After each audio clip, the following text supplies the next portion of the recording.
à tous! Alors je le sais bien, choisir sa ville d'arrivée en Australie est un choix compliqué. On hésite souvent entre Perth, Brisbane, Sydney, Melbourne, Cairns et j'en passe. J'ai donc interviewé Thomas qui a lui décidé d'arriver à Melbourne. Il va nous raconter pourquoi il a fait ce choix et comment s'est passée son arrivée à Melbourne. Vous êtes prêts? Allez, on est parti! Oui, entrez, mademoiselle. Ouais, c'est vrai. Allez, ça va? Salut! Bon, on parle fort, on essaye. On essaie, ouais. Vas-y. Salut tout le monde! Bonjour à tous. Salut Thomas, comment tu vas? Très bien, et toi, Romain? Super, super, il fait beau, nickel. Ravi d'être là. C'est grave, grave. Du coup, ce que je te propose, Thomas, c'est qu'aujourd'hui, on parle de la ville d'arrivée en Australie. Toi, tu as choisi d'arriver à Melbourne. C'est ça. Est-ce que tu peux nous dire pourquoi Melbourne? Pourquoi Melbourne? Tout d'abord, par le temps. D'accord. Même si quand on y était, le temps il changeait beaucoup. Ouais. Et par son attractivité, son dynamisme. Parce que voilà, on sait très bien que Melbourne, c'est une ville qui bouge. Et en plus de cela, on avait prévu au début de notre trip de partir en Tasmanie. Donc c'était la ville la plus proche, enfin, la plus grosse ville la plus proche. D'accord. Donc, t'es pas arrivé tout seul? Non. On est arrivé à deux, je suis arrivé avec mon pote Florian. Ok.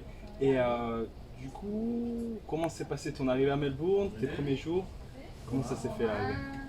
Compliqué, il faut dire ce qui est, parce que t'es jet lagué, donc t'as le décalage horaire, t'as le vol. Ouais, je vois. On avait 26 heures de vol, il faut dire ce qui est, c'est dur pour le corps. C'est intense, très très c'est dur. intense. Ouais.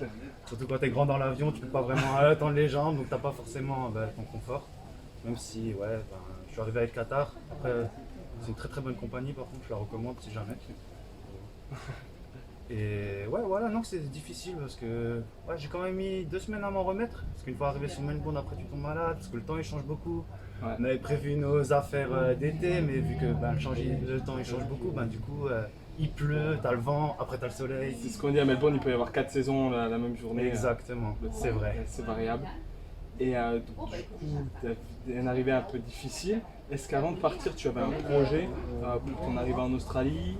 Quel était-il si c'était le cas et ce qui s'est réalisé? En gros, avec mon pote, on s'était focus pour faire les fermes. D'accord. Comme ça, c'est booké, on n'en parle plus. En plus de cela, on n'est pas forcément obligé d'utiliser les économies françaises, pardon. Ok. Donc utiliser l'argent australien. Et non, après, aller plutôt où le vent nous emmène. Bon, on avait le projet de faire les fermes et ensuite d'aller en Tasmanie. D'accord. Donc ouais, tu avais quand même un projet qui était dessiné pour ton arrivée. Et après au niveau administratif, tout ça, ton arrivée dans la ville, est-ce que tu as réussi à t'acclimater assez facilement? Parce que c'est quand même un nouvel environnement, c'est une ville assez dynamique, il y a la culture australienne, etc. Comment tu t'es senti les premiers jours, les premières semaines personnellement? Honnêtement, j'étais déboussolé. Ouais, c'est Là, faut dire ce qui est. D'accord. Parce que oui, c'est ça, tu changes complètement ton environnement. Moi, je suis arrivé en Australie, je parlais pas un mot d'anglais. L'anglais scolaire, c'est pas inutile, ça te sert. Mais moi, j'ai pas réussi à l'utiliser. Donc après, j'avais la chance que mon pote Flo, lui, il se débrouillait bien en anglais. Donc voilà, il commandait quelque chose, il disait the same. Mais voilà, vous êtes aidé. Oui, c'est ça. Ouais, donc des débuts un peu difficiles. Et ce projet, du coup, tu as réussi à trouver un boulot assez rapidement dans la ville. Ça s'est passé comment du coup? Pour être honnête, le temps qu'on a fait toutes les démarches administratives, tout ça, il y a déjà le temps de se remettre aussi du voyage. Il a fallu qu'on prenne 2 semaines plutôt. D'accord. Et après, moi j'ai un peu profité, j'avoue. Je me suis laissé aller par la ville et tout ça. Donc, parce que j'avais tout de suite enchaîné études, travailler pour mettre de côté. Et Melbourne pour moi c'était un peu mes sortes de vacances. Ouais, tu voulais un petit peu profiter aussi d'être en Australie. Ça. Donc c'est vrai que des fois, il faut profiter, on est là pour ça, mais des fois il y a des grosses surprises ou peut-être des dépenses qu'on fait quand on arrive, on est excité, on veut découvrir, on fait plein de choses. Et ça se fait sentir dans le porte-monnaie assez rapidement. Carrément. Et surtout pour moi, c'était mon premier voyage comme ça. Donc il y a des choses que tu penses pas, il y a des choses qui arrivent que quand tu es vraiment dans le nouvel environnement dans lequel tu te situes. Et du coup, voilà, tu peux pas tout anticiper. Il y a des choses qui... Et la ville, c'est cher aussi. Ouais. On se rend pas compte. C'est pas donné, cher. c'est vrai. Exactement. C'est vrai. Ouais, le coût de vie est assez élevé. Du coup, si par rapport à ton expérience, si tu pourrais résumer par rapport à le fait d'arriver à Melbourne, est-ce que tu pourrais nous dire 2 points positifs sur une arrivée à Melbourne et 2 points négatifs sur Melbourne? Ok, point positif. Point positif, c'est que c'est une ville très attractive, très dynamique, donc du coup tu rencontres plus facilement du monde, donc les rencontres. Et on s'ennuie pas. Point négatif, ça reste une ville, c'est cher. Donc voilà, le coût pour arriver à Melbourne, moi, j'avais assez d'argent, mais je voulais pas l'utiliser comme je l'ai utilisé. Oui. Et non, à part ça, non. Et le temps, franchement, le temps, ça joue beaucoup parce que tu dois récupérer ce qui est. C'est vrai. Et quand tu es là, tu dois faire des démarches administratives. C'est fatigant de parler anglais quand tu connais pas ou que tu dois écouter, tu dois te concentrer, tout ça. Donc tu récupères pas forcément.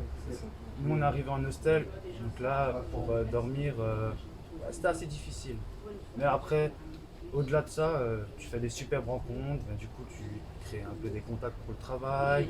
Tu peux revoir des gens plus tard. C'est parce que voilà, quand tu es dans des backpacks, tu as l'ambiance backpack et la plupart du temps, c'est les gens qui ont le cœur sur la main, tu vois. Et ça, c'est grave cool. C'est vrai qu'il ne faut pas hésiter à demander, les gens sont là aussi Non, pour faut t'aider. pas hésiter. Et, Tout le monde est dans la même situation. C'est clair. Et l'entraide, c'est.